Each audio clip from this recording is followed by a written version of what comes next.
Welcome back. It's been a month since the last devlog. Today, I'm going to show you how I finally ditched those flat NPC textures and how much I struggled with perspective in Blender.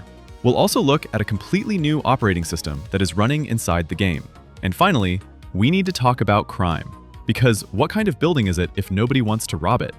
But before we start, do the ritual. Subscribe, click the bell, and drop a like. And then, do me a huge favor. Wishlist the game on Steam. It really helps the algorithm. Thank you. Ready? This is Office Manager Devlog number 2.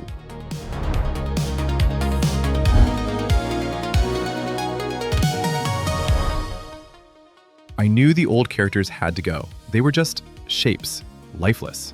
I wanted animations. I wanted to see an employee typing, drinking coffee, and being nervous. But how do you do that in a top-down 2D game? So I opened the most powerful graphics tool in the world, MS Paint. And I started experimenting. Should they have floating hands like Rayman? A neck? It looked, well, judge for yourself. It was weird. Anything 2D just didn't work when rotated 4 ways.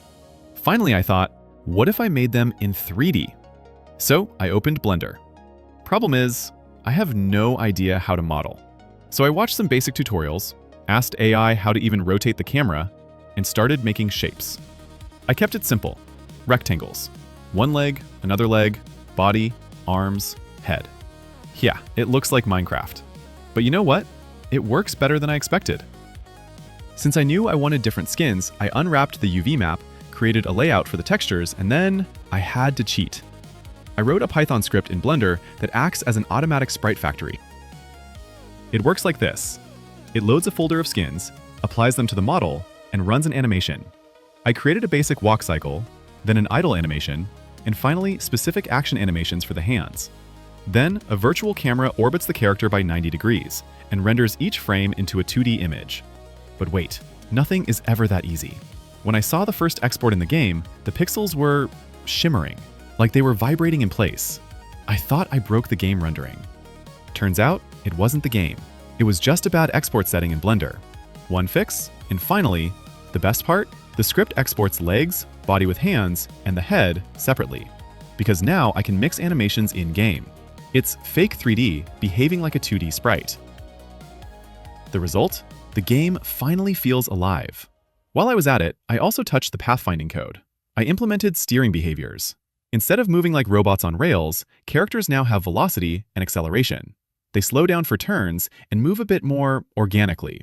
Well, it's a subtle detail. You might not even notice it. But while I was optimizing and cleaning up the code, this happened.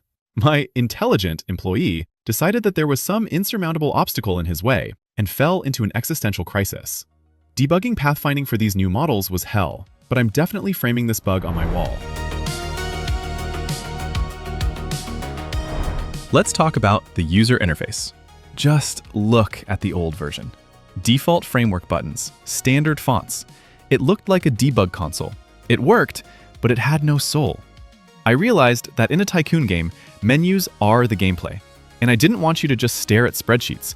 I wanted you to feel like a manager sitting at a real desk. So I threw the old UI out the window and built a simulated operating system inside the game. It's not just a visual trick. You have a desktop, movable windows, a taskbar. It changes the way you play. Need a loan? You don't click a generic button. You open the internal web browser and navigate to the bank's website. Need to hire a cleaner? You go to the services page. Need better internet? You order a new tariff from the provider. Everything has its own app. Emails from tenants come to your email client. Building stats are in the dashboard app. And my favorite? The calendar. Time used to be just a number. Now, we have a fully functional scheduler with daily and weekly views. You can see exactly when a meeting room is booked, column by column. And yes, since we are simulating a PC, I obviously added an app to change the desktop wallpaper. Is it necessary? No. Is it cool? Absolutely. Just look at the upgrade. Old finance? Boring text. New bank? A secure portal. The dashboard? From chaos to clarity. Tenant offers? Completely redesigned. And research? Finally organized into its own app. So, what do you think? Let me know in the comments. But I didn't stop at the computer. I wanted the whole game to feel cohesive. I took the design language from our website, that sharp orange and black theme, and applied it to everything. The build menu? No more default gray boxes. The NPC info panels. Finally, it looks like a real product. Oh, and one little detail from GDS Prague feedback. You can finally dismiss notifications with a right click. Small change, big satisfaction. And now, the security and event system. I knew that securing the building had to be a core pillar of the gameplay. It's not just about building offices, it's about protecting them. I wanted to create a mechanic where investing in security isn't just a necessary evil, but a feature that actively prevents disasters, and importantly, attracts high-tier corporate clients who demand safety. First, I had to figure out how it works. I didn't want magic cameras that automatically see everything. So, I introduced a new NPC type, the security guard. I gave them basic objects, 3 types of cameras, static, 120 degree, and full 360 degree. But to keep it challenging, I added a condition. Cameras only work when someone is watching them. I created a camera monitor object. As soon as you build a security room, a guard will prioritize monitoring as their job. Only when an NPC actually sits down at the screens do the cameras in the building activate. I even had to program their fields of view, those green cones you see, to physically rotate and detect hostile NPCs. But what do the other guards do when the monitors are full? They patrol. I used the existing room system for this.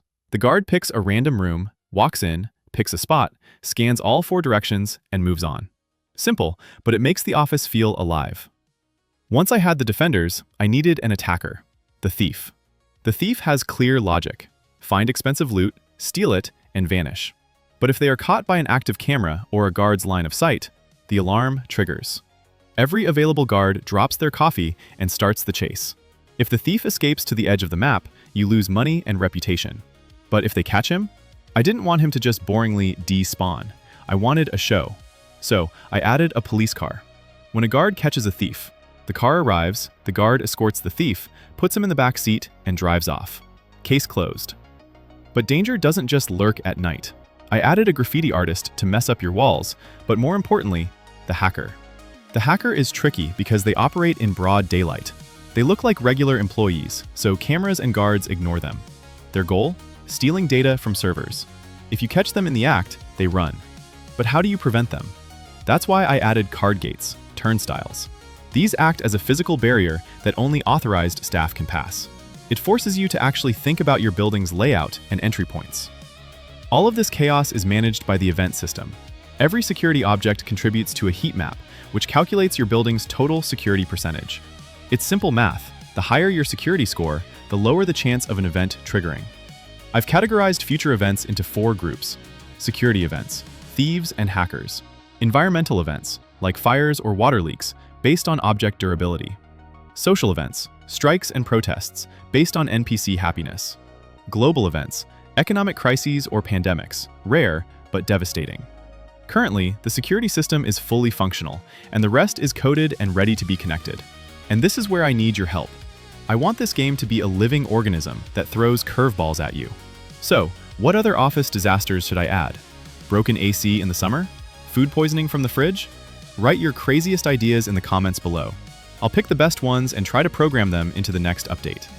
If you enjoyed this look under the hood, please subscribe and hit the like button. It really helps the channel grow.